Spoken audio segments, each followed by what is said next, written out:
Hello అందరికీ చెప్తున్నా, నేను కార్ డ్రైవర్ని.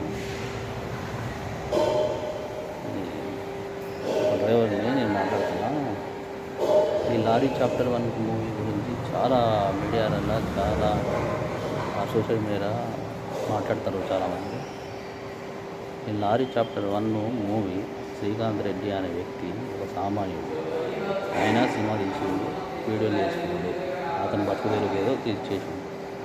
మీరు ఇంత హైప్ చేసి దాన్ని రెచ్చగొట్టుడు సోషల్ మీడియాలో పెట్టి అది ఇది చేయడం కరెక్ట్ కాదు. ఒక సామాన్యుడు సినిమా తీసిండు, ఎదిగిండు, ఎదగాలని కోరుకుంటే దేవుడు మనల్ని కూడా ఆశీర్వదిస్తాడు, మంచి పొజిషన్ చేసి. వాడు మంచి పొజిషన్లో ఉన్నాడు, నువ్వు ఇట్లా నువ్వు అట్లా నువ్వు హీరోయిన్గా ఎవరిని వాడే హీరో ఎవరిని తక్కువ అంచనా వేయద్దు.